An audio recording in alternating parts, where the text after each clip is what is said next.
Hello friend, मैं हूं शाइला खान और आप देख रहे हैं नायला पाकिस्तानी रिएक्शन। बांग्लादेश की मुश्किलात में इजाफा होता चला जा रहा है। एक और मुसीबतों का बड़ा पहाड़ बांग्लादेश पर टूट चुका है। बहुत बड़ी टेक्सटाइल इंडस्ट्री रेमंड इंडस्ट्री ने अपने तमाम टेक्सटाइल इंडस्ट्री को बांग्लादेश के अंदर बंद करने का फैसला कर दिया और साथ साथ एक बड़ी खुशखबरी इंडिया के लिए है कि ये सारी टेक्सटाइल जो है अब इंडिया के अंदर शिफ्ट हो रही है। जब से इंडिया के अंदर जो है शेख हसीना की गवर्नमेंट का तख्ता पलटा है तो इंडिया की जो टेक्सटाइल इंडस्ट्री है 10 से 15% तो ग्रो हुई है। अब इसके आने वाले दिनों में चांसेस 25% तक लग रहे हैं। बहुत बड़ी डेवलपमेंट और इस पूरे खित्ते में अगर इंडिया की बात करें तो इतना जो ज़बरदस्त प्लेटफॉर्म दुनिया को इंडिया बिजनेस के पॉइंट ऑफ व्यू से जो है ऑफर कर रहा है कि बांग्लादेश जो है जो टेक्सटाइल की वजह से जाना जाता था आज रो रहा है और सारी की सारी इंडस्ट्री जो है वो इंडिया शिफ्ट हो रही है। आप देख रहे हैं कि जैसे जैसे इंडिया बांग्लादेश से अपने जो प्यार का हाथ हटा रहा है बांग्लादेश मुसीबतों का शिकार हो रहा है। आवाम की तरफ बढ़ते हैं और उनसे बात करते हैं बांग्लादेश और इंडिया के रिलेशनशिप पे। लेकिन आप दोस्तों से रिक्वेस्ट है कि जिन्होंने अभी तक चैनल सब्सक्राइब नहीं किया हमारे चैनल को सब्सक्राइब करें, वीडियो को लाइक करें, इंस्टाग्राम में भी फॉलो करें। देखिए वो ब्रांड का भी कोई कसूर नहीं है। They need to have a country जहाँ पे सॉवरेंटी हो, वहाँ पे जहाँ पे लॉ एंड ऑर्डर सिचुएशन ठीक हो। बहुत बड़ी फैक्ट्री, बहुत बड़ा ब्रांड है, उनको उनके भी एम्प्लॉयज़ हैं, उनको उनकी मेन इफेक्ट जो हुई है ना चीज़, उनकी जो पोर्ट लगता है वो पोर्ट भी इफेक्ट हो गया। वो प्रोडक्शन करेंगे तो किस लिए करेंगे? उनके पोर्ट ही सारे बंद हो गए हैं, सील हुए हुए। वहाँ पे वो army has taken over, that doesn't mean that कि उनका बिजनेस कम्युनिटी सारी उनकी जो है ना वो इस वक्त हॉल्ट पे आ गई है। तो Raymond I think they did the best move going to India, और इंडिया में जाकर उनको बेनिफिट ही होगा। Raymond is already existing in India. उन्होंने सिर्फ अपनी फैक्ट्री वो वहाँ पे शट डाउन किया होगा और इंडिया की जो उनके 3-4 फैक्ट्री है उनको उन्होंने अपनी जो उनकी प्रोडक्शन है उसको प्रॉब्लली उन्होंने एक शिफ्ट एक्स्ट्रा और ऐड कर दी होगी। That's what I think. तो सर आपने कहा कि उनके लिए इस वक्त इंडिया बेस्ट ऑप्शन है। क्या वजह है कि इंटरनेशनल जितने भी ब्रांड्स हैं, America, Canada, Russia, even though China, सब इंडिया को ही अपने लिए बेस्ट क्यों इस वक्त समझ रहे हैं? देखिए जो आप अपैरल क्लोथिंग की ब्रांड्स की बात करी, नहीं कोई भी बिजनेस हो। देखिए यूरोप की तो आपने नाम ही नहीं लिया। यूरोप बहुत यूरोप भी आ रहा है, ठीक है। यूरोप ये जो रशियन कंट्रीज पहले होती थी, ये बहुत बड़ा पोटेंशियल है इन मुल्कों में। इधर गैस, नेचुरल रिसोर्सेज हैं, जहाँ नेचुरल रिसोर्सेज होते हैं वहाँ पे पैसा होता है। जैसे अरब्स के बाद ऑयल था, अब 30 तक ऑयल होगा, उसके बाद वो नेचुरल रिसोर्सेज है। तो ये इंडिया के इसलिए जाती है, इंडिया उनको बहुत बिजनेस अपॉर्चुनिटीज़ देता है जी। वहाँ पे डॉलर का जो एक्सचेंज रेट है वो बहुत उनको बेनिफिशियल होता है जी। जो वहाँ पे जो क्योंकि वहाँ की जो सैलरीज हैं वो भी बड़ी मोनोपोलाइज्ड है जी वहाँ पे, और वो बहुत बेहतर इफेक्ट आता है फॉर दी बिजनेस कम्युनिटी को।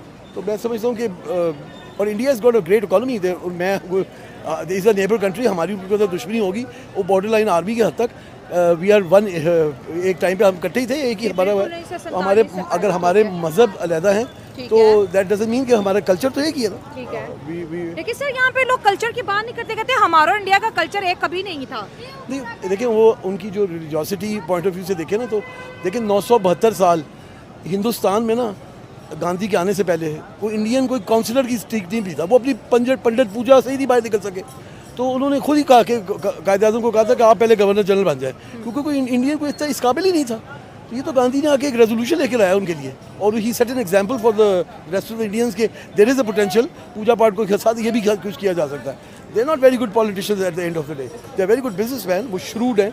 मैं बाहर रहा हूँ काफ़ी अर्सा, मैंने देखा है इंडियंस की बहुत हेल्प करते हैं। हम पाकिस्तानी एक दूसरे की टांग खींच रहे होते हैं, हम जेलस हो जाते हैं तू इतने अरसे से यहाँ पे कैसे हो। पाकिस्तान में भी टांगे खींचते और बाहर भी टांगे खींचते हैं, आदत है ना बस। देखिए भारत की जीत इस नज़रिए में है कि वो जो हसीना वाजिद थी वो उनका जो 22 ईयर्स का आई थिंक जो टन्योर रहा था वो थोड़ा सा प्रो इंडियन भी थी, ठीक है कि नहीं? फायदा ही हो रहा था तो ना। हाँ, वो भारत को तो झटका है, ये नो डाउट है। तो उसकी जो साइड बैक पॉलिसीज़ भी होंगी, वहाँ के जो बिजनेसमैन है बांग्लादेश के जो कि अब छोड़ के जा रहे हैं, उनको कहीं किसी हद तक मैनिपुलेट करना या एक्सप्लॉयट करना ताकि वो या उनको इंटरेस्ट ज़्यादा शो करवाना ताकि वो आ सकें, ताकि वो वहाँ पे मतलब जो है ना वो भारत की तरफ आ सके। लेकिन बात सुने कि याद रखें कि कोई भी मुल्क में इन्वेस्टर जो है ना वो कभी भी पॉलिटिकल कंसेंट को नहीं देखता, वो अपने इंटरेस्ट देखता है। हाँ, तो अब उनके इंटरेस्ट इंडिया के साथ हो गए हैं। इंडिया के साथ हुए नहीं है। हाँ। मसला इंटरनल है। आप देखें कि अगर वो इंटरनली वीक हुए हैं, पॉलिटिकल जो लोग हैं वो उनको कन्विंस नहीं कर सके, वैसा इन्वायरमेंट नहीं दे सके। देखिए इन्वायरमेंट कैसे पैदा होता है, इन्वायरमेंट पैदा हो वहाँ पे पीस क्रिएट करें, वहाँ पे आप अच्छी अपना इंस्टीट्यूशनल पॉलिसी लेके आप बिजनेसमैन को ज़्यादा स्ट्रक्चर रिव्यूज़ में ना लेके। ठीक है, ये तो आपने बड़ी अच्छी बात है कि बड़ी पढ़ी लिखी बात है कि और बिल्कुल इंटरनल मसले ही हैं जो कि इतना ज़्यादा मैस क्रिएट हो रहा है। अगर हम इस रीजन की बात करें तो इस वक्त जो है इंडस्ट्रियल हब इंडिया बन रहा है, बांग्लादेश की इंडस्ट्री वहाँ शिफ्ट होगी, हमारी वाली पहले बांग्लादेश शिफ्ट हुई, अब मुझे लगता है बांग्लादेश से वो इंडिया चले जाएंगे, बाहर के ब्रांड्स इंडिया में आ रहे हैं। तो इस वक्त जो थर्ड इकोनॉमी का जो नारा लगा रहे हैं इंडियंस के, हम दुनिया के थर्ड लार्जेस्ट इकोनॉमी होंगे, उसमें ये जो क्राइसिस है इंडिया को बड़े सपोर्ट करते दिखाई दे रहे हैं। बिल्कुल, उसकी सिर्फ एक ही बुनियादी वजह है, वो ये है कि civilian supremacy in India. Civilian supremacy, yes, ठीक है कि नहीं? तो ये जो सबसे बड़ी चीज़ है, उनके स्टेट लेवल पे जो मीटिंग्स हैं, जो आपकी गवर्नमेंट को पॉलिटिकली मूव करना है, उन्होंने अपने गवर्नमेंट अपने मुल्क को मूव करना है, वहाँ पे आपको कोई मिलिट्री का बंदा नज़र नहीं आएगा, ठीक है कि नहीं? ये बेशक करवा सच कह लें, इसको रियलिटी यही है, ठीक है कि नहीं? मोदी साहब ओथ ले रहे थे तो उनके जो वो क्या आर्मी चीफ थे चौथी लाइन में बैठे हुए थे। डेफिनेटली ऐसे ही, और हमारे तो हैं वो, मतलब वो आपको पता ही है सारा। तो ये सिविलियन सुप्रीमेसी है वहाँ पे, ठीक है जी। अच्छा, पहली बात ये है, और दूसरी बात ये है कि वहाँ पे ज़ाहिर है जब सिविलियन सुप्रीमेसी है तो वो जो अवामी गवर्नमेंट है, जब अवामी गवर्नमेंट है तो उसने अवाम का ही तो सोचना है ना। अब अवाम का सोचना है तो फिर उसने अवाम की सबसे पहले खुशहाली को मद्देनज़र रख के फैसले करने, अवाम की जो है येस नो को देखते हुए फैसले करने, अवाम की सबसे बड़ी बात होती है कि अवाम की उसने इकोनॉमिक पावर को देखते हुए फैसले करने, अपनी जेब की पावर या अपने सेल्फ इंटरेस्ट को देख के फैसले नहीं करने। तो ये सिविलियन सुप्रीमेसी है जिसकी वजह से वहाँ पे। अच्छा, दूसरी बात, वहाँ पे दो तीन फैक्टर और हैं, बड़े मेन हैं। मैं आपको इसमें हवाला भी दे देता हूँ। इसमें हमारे बड़े अच्छे स्कॉलर हैं, ब्यूरोक्रेट भी रह चुके हैं, डॉक्टर इशरत हुसैन साहब, उनकी बुक है गवर्निंग दी अनगवर्नेबल, ठीक है। उसमें वो उन्होंने बड़ा अच्छा कोट किया है कि इंडिया के अंदर जो मेन वजह है कि वहाँ की जो वो गवर्नमेंट फ्लरिश कर रही है और मुल्क रीजनल लेवल पर इंटरनेशनल आगे जा रहा है, तो मेन जो इसकी वजह है वो है वहाँ पे डेमोक्रेटिक कल्चर है। मतलब डेमोक्रेटिक कल्चर का मतलब क्या है? डेमोक्रेटिक एक प्रोसेस नहीं होता, डेमोक्रेसी एक कल्चर है। कल्चर का मतलब क्या है कि वहाँ पे सिविल सोसाइटीज़ हैं, वहाँ पे लायर्स मूवमेंट है, स्टूडेंट मूवमेंट्स हैं, जो कि ये बहुत बड़ी एक चीज़ होती है डेमोक्रेसी के लिए, ठीक है। और दूसरी बात उसने बताया कि पॉलिसी कंटिन्यूएशन, कि वहाँ पे अगर किसी एक पॉलिटिकल गवर्नमेंट आती है और उसने कोई पॉलिसी रन की है ना, तो वो कंटिन्यूली चलती है। डॉक्टर मनमोहन सिंह की इकोनॉमिक पॉलिसीज आज तक चल रही है, अभी तक चल रही है। इवन उनके बहुत सारे लीडर्स हैं, उनकी पॉलिसीज चल रही हैं। तो वो कंटिन्यूशन जो पॉलिसी है ना, तो उसका फ़ायदा क्या होता है मैं आपको बताता हूँ। इसका फ़ायदा है कि एक बंदा जो बाहर से बैठ के एक मुल्क को देख रहा है, ठीक है, उसने सबसे पहले देखना है कि यार इधर जो बंदे काम कर रहे हैं उनके माइंड सेट ठीक है, वो हिलते नहीं रहे, ठीक है। एक मिसाल के तौर पे जिस जहाँ पे कन्फ्यूजन होएगी, हम पर्सनली बात करें, हम वहाँ पे जाना पसंद ही नहीं करेंगे। अगर यार कि उस घर में भी बंदा कम ही जाता है, यार होते आपस ही लड़ते रहते हैं। तो आप गौर करें, इसको ब्रॉडर लेवल पे देखें, जो आपस में लड़ते रहे हैं उनके पास कौन जाएगा? उनका यार इधर को जाके तो मैं भी लड़ाई कर लेने, इन्होंने मेनू कुटना शुरू हो जाना। मुझे भी तो बात समझे, वहाँ पे ये दो तीन चीजें हैं, सिविलियन सुप्रीमेसी है, आपका पॉलिसी कंटिन्यूएशन है, सिविल सोसाइटीज है। आपने सिखा दिया कि उनके यहाँ culture democracy, culture, because democracy is not a process, it's a culture. India को तो फायदा खुद ही होना है। इंडिया इस टाइम वर्ल्ड में मेरे ख्याल से ऊपर चला गया है, तो अब आ जाके वो इस टाइम दुनिया में जो चाहे कर सकते हैं। अच्छा, वो आप बांग्लादेश की बात कर रही हैं, वो इंग्लैंड, अमेरिका, वो उनके साथ बिजनेस करने को तैयार हो जाएंगे। ये तो बांग्लादेश ही है सिर्फ। तो अगर आप इसको लेट पाकिस्तान के साथ करें, अगर पाकिस्तान थोड़ा सा मेरिट पे होता, मैं कोई क्रिटिसाइज नहीं कर रहा, अपने आप को बुरा नहीं कह रहा, हम लोग पाकिस्तानी हैं अल्हम्दुलिल्लाह। अगर पाकिस्तान पहले हमारे साथ ही वो चल रहे थे, हम लोग इनको बनाने वाले हैं, हम लोग इनको चलाने वाले हैं, लेकिन अब ये है कि हम लोगों ने ही मजबूर किया उनको। वो हिस्सा तो पाकिस्तान का ही था, हम लोगों ने मजबूर किया है। तो 1971 हो गया। हाँ, खुदा ना खास्ता कि आज मेरी शायद बात किसी को बुरी भी लग रही हो, उसके लिए माजरत ख्वाऊँ, लेकिन आप इस बात पे गौर करें कि बांग्लादेश ऊपर गया, बांग्लादेश को इंडिया ने सपोर्ट किया एक बंदी की वजह से। आज वो बंदी इंडिया चली गई, वो सारा कुछ उठा के उन्होंने वहाँ से उनके घर से उठा के अपने घर में वापस ले लिया। तो इसी चीज़ को मद्देनज़र रखते हुए अगर हम लोग ये चीज़ सोचें कि जो चीज़ हमारे पास है हम लोग उस पर तरीके से काम कर लें तो लोग चल के हमारे पास ना आएंगे। सही बात है। तो इसी चीज़ को हम लोग जेलस होना हम लोगों को बड़ा आता है दुनिया में। हम लोग जेलस बहुत ज़्यादा हो सकते हैं कि जी फ़लाँ ऐसे कर रहा है, फ़लाँ ऐसे कर रहा है, फ़लाँ ऐसे कर रहा है। अब वो उसी तरीके से आज हम 15 साल पुराना प्लेयर उठा के हम लोग कह रहे हैं जी बाबर आजम उसके जैसा हो गया, वो भी इंडियन है। ऐसे तो नहीं होता ना।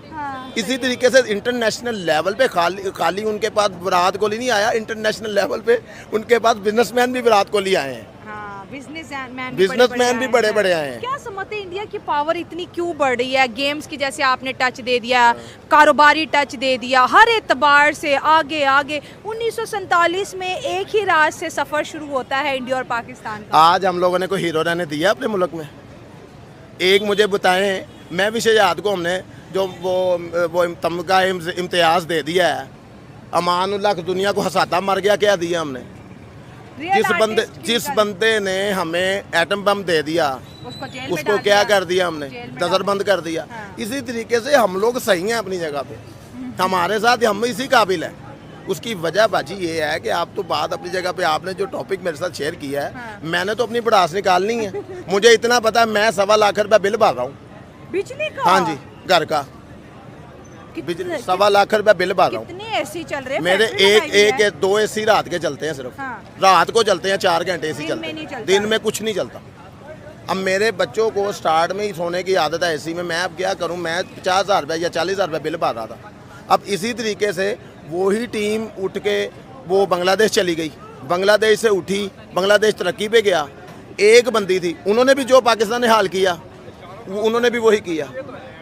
वो उसी बंदी को ऐसा क्या हो गया कि 20 साल से उस मुल्क में काम कर रही थी, अब वो तंग करने लग गई। इसी तरीके से कुछ, मैं नाम नहीं लूँगा, कुछ लोग आए हैं, वर्ल्ड कप जीता उन्होंने, स्यापा हमारी जान को डाल दिया उन्होंने। मैं सीरियस ही बात कर रहा हूँ, मैं किसी को ये डायरेक्ट नहीं बात कर रहा, उसकी वजह से वैसे ही बात कर रहा हूँ। कुछ उसके भी सपोर्ट करने वाले होंगे। कायदे आज़म के साथ उसकी तस्वीर लगाई होती, उसने यार कायदे आज़म ने मुल्क बना के दिया हमें, उसने क्या ऐसा कर दिया, क्या कर दिया? मैं ये किसी की दूसरी टीम के सपोर्ट में नहीं हूँ, ना नवाज शरीफ के, ना सरदारी के, ना उसने ऐसा क्या कर दिया हमारे लिए यार? हमको तो तबाह कर गया वो बंदा। हमने कायदे आज़म के साथ उसकी फ़ोटो लगाई होती है। घरों से हम लोग निकल आए हैं बाहर, खान ठीक है यार, करी जाए। बंदा तो मेरिट पे चुन लें। एक वर्ल्ड कप जीत दी है, बस पागल हो गए हम लोग। आज कोई और उठ के कर देगा, इसको बना दे वज़ीर आज़म, वो उसके अरशद नदीम को उसको बना दे कुछ। उसने 33 साल बाद हमें कुछ अचीव करवा दिया, उसको बना दे। हम लोग इतने जोगे तो बाजी हैं। सही बात है, फैसले नहीं कर पा रहे। और दूसरा, आप उधर चले जाए, वो भी हम में से उठ गए हैं, बंगाली हैं, हम में से हैं, पाकिस्तानी चावल खा के वो पागल हुए हैं। अब उसको आप देखें, क्या समझ ही नहीं आ रही, उनको समझ नहीं आ रही। उन्होंने एक 20 साल पुरानी लीडर उठा के उसको फेंक दिया। अब जो उनको फायदा दे रही थी उन्होंने तो उसको पिक करना था। इंडिया ने आंखें दिखाई, अब लग पता गया। अब मियाँ साहब है हमारे ना, मियाँ साहब सऊदीया चले गए ना, यहाँ पे हम लोग को सब मिर्चें लग गई थी। जब हम लोग सऊदीया, हम लोग उनसे सारी जिंदगी हम उनसे ले लेके अपना मुल्क चलाते रहे। आज मियाँ साहब उठ के उधर पनाह के लिए चले गए, हम लोग को मिर्चें लग गई थी। अब यार किसी तरफ तो रुक जाओ, एज ए नेशन किसी तरफ तो खड़े हो जाओ। हम लोगों, हम पिछले दिनों में, मैं आपको क्लियरली बात बताऊं, मैं एक बिजनेसमैन बंदा हूँ। हमारे मुल्क में जो चीज़ महंगी होती है ना, वो सबसे ज़्यादा, वो उसके लिए आवाम नहीं निकलेगी। आप चीज़ें सस्ती करनी शुरू कर दें, आपके लिए धरने और यहाँ पे जुलूस हड़तालें शुरू हो जाए। मैं अपनी मार्केट की बात बता रहा हूँ, मैं आपको बता रहा हूँ। कपड़े का रेट कम हुआ है, हम कपड़े का काम करते हैं, कपड़े का रेट कम हुआ है, आवाम बाहर निकल आइए, बढ़ाओ इसको। क्या मेरिट है हमारे मुल्क का? हम लोग क्या कर रहे हैं? कभी किसी ने सोचा? आप इधर अपना काम कर रही हैं, मुझे इससे क्या तकलीफ है? आप करें, आप अपने करियर के लिए, अपने काम करने के लिए, अपनी रोजी रोटी चलाने के लिए मुझे बताएं ना, कौन सी बहू बेटी निकलती है बिला वजह बाहर? काम करने के लिए निकलती, अपने काम के लिए निकलता ना। तो आप बहन निकली हैं बाहर, काम के लिए निकली है ना। तो इसी चीज़ को मद्देनजर रखते हुए अब आज उठ के हमें मिर्चे कि हमने जी बांग्लादेश की तारीफ नहीं करनी, हमने इंडिया की तारीफ नहीं करनी। और यार मेरिट पे बात कर लो, मेरिट पे आ जाओ, आपको पता लग जाएगा, कुछ सीखने को मिल जाएगा। दुनिया के बिजनेस को इंडिया अट्रैक्ट कर रहा है, जिसमें अब बांग्लादेश भी शामिल हो गया। अच्छा, थ्रेट करने, मेरी बात याद रखें, एक बंदा या एक मुल्क आपको तब तक थ्रेट कर सकता है जब तक आपके अंदर पावर कम है, या आपके अंदर पावर जो है ना वो कमी नज़र आ रही है, वो तब थ्रेट करेगा। अच्छा, अगर आपके पास पावर बहुत ज़्यादा है, स्ट्रॉन्ग है, वो एक हद तक थ्रेट करेगा, छोड़ के यार नहीं। एक बंदा मिसाल के तौर पे, एक बंदा पावरफुल और सामने बैठा है और थोड़ा सा वीक है या उसके बराबर से है, वो अगर थोड़ा सा इसको चेक करेगा, चेक करने के बाद समझ आएगी तो फिर वो उसके साथ उसका टाकरा होगा, अदरवाइज कहेगा नहीं छाड़ दो। अब बात ये है कि अगर इंडिया उनको लेके चल रहा है ना, बांग्लादेश में अपना इन्फ्लुएंस क्रिएट अभी भी कर रहा है, तो अगर बांग्लादेश इंटरनली स्ट्रांग हो जाता है तो इंडिया कैसे उसको करेगा, नंबर एक। और दूसरी बात, अच्छा दूसरी मैं आपको थोड़ा सा इसको रीजनल लेवल पे बता दूं कि अगर, और दूसरी बात, अगर जो इसके जो हमारे रीजनल प्लेयर्स हैं लाइक चाइना, पाकिस्तान, इवन या सेंट्रल एशियंस हैं या नीचे जो आ जाता है साउथ ईस्ट एशियन है, हमारे आसियान्स वगैरह, सिंगापुर वगैरह, ये जो ख़ास तौर पे चाइना और पाकिस्तान, ये जो रीजनल प्लेयर्स हैं, अगर ये यहाँ पे इंटरेस्ट अपना शो करवाएं तो इंडिया भी एक्सप्लैट नहीं कर पाएगा, नंबर एक। और दूसरी बात, बांग्लादेश के हमारे से दोबारा ताल्लुकात जो हैं वो बहुत बेहतर हो जाएंगे। और बांग्लादेश के पास एक ऑप्शन इंडिया ही है, प्याज इंडिया से, मेडिसिन इंडिया से, इलाज इंडिया से, खाना पीना इंडिया से, तो अगर इंडिया हाथ खींचता है तो बांग्लादेश कोलैप्स हो रहा है। बिल्कुल ऐसे ही है। और अच्छा, रीजनल प्लेयर्स यहाँ पे ये कर सकें कि अगर ये खुद को वहाँ पे अपने इंटरेस्ट शो करवाएं, और क्योंकि वो जो गवर्नमेंट है वो प्रो इंडियन अब नहीं रही, अगर प्रो इंडियन होती तो मुजीबुर रहमान के जो मुजस्मे को ऐसे तोड़ती वो, ठीक है कि नहीं, तो वो यहाँ पे रीजनल प्लेयर्स अपना उनके साथ विन विन सिचुएशन करके बहुत अच्छा तरीके से इकोनॉमिकली भी, डिप्लोमेटिकली भी, कल्चरली भी बहुत ज़्यादा जो है ना ये इससे बेनिफिट अपना उठा सकते हैं। और बात पे भी मैं आपसे आपकी राय लूँगी, क्योंकि आपने दुनिया देखी है, इंडियन से भी फेस टू फेस आप मिले हैं, तो आपका जो एनालिसिस है वो 99% तक मेरे सवाल के मुताबिक एक्यूरेट हो सकता है। हमने ये देखा है कि जब तक इंडिया बांग्लादेश को सपोर्ट कर रहा था, बांग्लादेश के अंदर बिजली के क्राइसिस भी नहीं थे, बांग्लादेश के अंदर खाने के क्राइसिस भी नहीं थे, मेडिकल फ्री वीज़ा देता था और हज़ारों बांग्लादेशी हर रोज़ इंडियन बॉर्डर क्रॉस करके इंडिया में कारोबार करने जाते थे। जब से उन्होंने एंटी इंडिया के नारे लगाए हैं, दुनिया समेत, इंडिया समेत सब ने जैसे जैसे बांग्लादेश को कट ऑफ किया, वो टके मुझे लगता है वो जैसे पहले गाली हुआ करते थे फिर उसी लेवल पे आने वाले हैं। देखिए मैं आपको बताऊँ, जब वॉर आती है ना, जब सिविल वॉर हो, यही उनके बांग्लादेश में सिविल वॉर हुई है, ये जो बॉर्डरिंग होती है ना, नेबरिंग बॉर्डरिंग, ये पाकिस्तान एक दुनिया की वाहिद एग्जांपल है जिससे 3 मिलियन रिफ्यूजी ले लिए थे अफगानिस्तान से। ठीक हो गया। ये इस वक्त रिफ्यूजी जा रहे हैं, ये रिफ्यूज करने जा रहे हैं सारे। India already suffering with extra population, ठीक है ना, वहाँ पे उनके बड़े सेक्रेटेरियल इशूज़ हैं, उनके रिलीजियस इशूज़ हैं। Bengalis are Muslim country, majority of them are Muslim, regardless what their liking disliking is for Pakistan और इंडिया, मगर उनकी जो फेथ है वो मुस्लिम है, तो वो they discourage having more refuge coming under the umbrella of Muslim की। तो वो, और रिफ्यूजीज लेना किसी मुल्क का आसान काम नहीं है। यूनाइटेड नेशन, हालांकि वो नहीं खिलाना पिलाना यूनाइटेड नेशन देती है, उसके बावजूद नहीं लेते। पाकिस्तान दुनिया का वाहिद मुल्क है जिससे 3 मिलियन अफगानीज लिए थे, बल्कि उनके तो ID कार्ड तो हमारे यहाँ बन चुके हैं। तो इंडिया जो है वो ऑब्वियसली रिलक्टेंट होगा। पहले उन्होंने इसलिए खुशाइन था, बिजनेस के लिए आ रहे हैं, वो ट्रेड उनकी भी बेहतर हो रही है, फॉरेन एक्सचेंज आ रही है उनके मुल्क में, तो उन्होंने अपने बॉर्डर लाइन सॉफ्ट किए हुए थे। अब क्योंकि वो रिफ्यूज आ रहे हैं और पनाह लेने आ रहे हैं, जान बचाने आ रहे हैं, वीज़ा नहीं दे रहे हैं, इसलिए उन्होंने रिस्ट्रिक्ट कर दी हैं चीज़ें। वो बड़े समझदार लोग हैं। उन्होंने इतने समझदार क्यों है? रोटी दाल चावल हम भी खाते हैं, वो भी वही खाते हैं, 2 आँख 2 कान इनके पास भी है, हमारे पास भी है, बट इतना फर्क कैसे आ गया? देखा जाए तो हमारे और उनके साल पूरे ही हैं 1947 से अब तक। मैं समझता हूँ साल तो हमारे पूरे, हमारे मुल्क की बदकिस्मती है कोई सिंसियर लीडरशिप नहीं आई जी। ठीक है, भुट्टो साहब थे sincere, but he had a feudalism in Imran Khan, ये सिंसियर लीडरशिप जो यही है। हमारे 74 सालों में आधी लाइफ जो है वो जो डेमोक्रेसी के बगैर मार्शल लॉ में गई है, और वही टाइम में हमारी बेहतर इकोनॉमी भी हमारी उसी में आई है। वो एमा डंकन की ब्रेकिंग द कर्फ्यू किताब है, उसमें लिखा, उसमें तहरीर दी थी कि best economy was during the tenure of martial law, which is very unfortunate. India जो है वो डेमोक्रेसी की माँ है। मैं आपको मजे की बात बताऊँ, हमारे इतने मिनिस्टर्स हैं, MNAs हैं, इनके इतने खराजात होते हैं। इंडियन लेजिस्लेशन बहुत बड़ी लेजिस्लेशन है, उनकी जो असेंबली हॉल है, it is not even air condition, you know, it is not even air, उसमें एयर कंडीशनिंग भी नहीं है, वो डोम बना हुआ है। हमारे असेंबली हॉल में करोड़ों के चूहे मंगवाए गए हैं, बिल्लियाँ मंगवाई गई हैं चूहे खाने के लिए। I mean, I haven't seen it, but इसका भी कोई हल निकाल ही देंगे।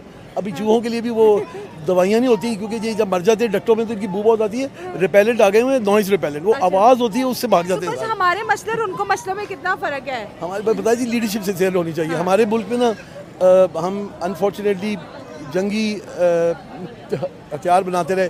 70-75% बजट हमने आर्मी को देना शुरू कर दिया, विच इज़ फाइन, हम पे अपनी सॉवरेनिटी भी आ रही थी, लेकिन एजुकेशन और हेल्थ के ऊपर लेस देन 2% लगा, जो बेसिक एक किसी भी मुल्क की तरक्की का राज होते हैं, और एजुकेशन में हम लैक कर गए जी। हमारी यूथ है, I swear to I tell you that बेचारे MBA लड़के हैं, मैंने देखा है, I am sitting on a hiring firing situation at time, वो मैं देखता हूँ उनकी सीरीज़ को, उनका जो नॉलेज है, उनकी जो अप्रोच है, वो इतनी ऐसे जैसे कोई O लेवल्स का स्टूडेंट होता है, तो वो एक्सपोजर भी नहीं है उनको। हालांकि इलेक्ट्रॉनिक मीडिया ने एक्सपोजर दे दिया हुआ है, वो अमेरिकन बन गए। अमेरिकन जो होते हैं उनको पूरी दुनिया का पता होता है क्या हो रहा है, अपने टाउन से दूसरे टाउन ही गए होते जोग्राफिकली। हम भी वैसे होते जा रहे हैं काउच पोटैटोस, वो 100 चैनल आ गए, बस देखते हैं कि हर एक के नाम पता है, ये पता है, बट इन डेप्थ रियलिटी का नहीं उनको पता होता। सर, जब शेख हसीना वाजिद के मोदी साहब के साथ बड़े अच्छे ताल्लुकात हैं, हम देख रहे थे इंडिया और बांग्लादेश दोनों ही तरक्की करते दिखाई दे रहे हैं। अब क्योंकि बांग्लादेश में एंटी इंडियन नारे बहुत लगे और पपिट बोला शेख हसीना को कि ये मोदी की पपिट थी, ये इस वजह से इसको निकाला गया। अगर दोबारा इंडिया जो है बांग्लादेश की तरफ दोस्ती का हाथ बढ़ाता है, तो क्या आपको क्या लगता है कि बांग्लादेश इन क्राइसिस से निकल आएगा जो अभी उसको सामना करना पड़ रहा है? जब आप ये कहते हैं ना कि स्टेट हेड ऑफ स्टेट्स जो है इनका एक दूसरे के साथ इख्तिलाफ होता है, वो एक पॉलिटिकल स्टेटमेंट्स होती हैं। ये एक ही बेड पे सोते हैं सारे, ठीक है ना, eight the end of the day. ये जैसे फिरौन की औलाद थी ना सारे बना से, वैसे ही तो ये इनका एकता होता है। जिस तरह मोदी साहब नवाज शरीफ साहब के भी बड़े करीब है, जो हेड ऑफ स्टेट होते हैं ना, इनका सबका आपस में बहुत अच्छा रिलेशन होता है। लेकिन स्टेट टू स्टेट देखें ना जी, बांग्लादेश का वो जो नारे लगाना, वो राइट नाउ सिचुएशन ऐसी है, वो नीड ऑफ द रिक्वायरमेंट है जी, और वो उनकी यूथ बाहर निकली है, रेजोल्यूशन है जी वहाँ पे। वो जब रेजोल्यूशन ऐसा आता है ना, ये सिविल वॉर जब आ जाती है, तो फिर वहाँ पे ऐसी चीज़ें एक्सपेक्ट की जा सकती है। बाकी ये है कि अफेक्ट कैसा होगा वैसा होगा। मैं आई एम नॉट इकोनॉमिस्ट जी, मुझे इन चीज़ों का नहीं पता, लेकिन उम्मीद ये रखता हूँ कि इंसानियत के तौर पे जो भी हो इन मुल्कों के लिए बेहतरी हो जी, चाहे वो इंडिया हो या बांग्लादेश हो या हमारा मुल्क हो। सही बात है sir, thank you so much, बहुत अच्छा लगा आपकी राय।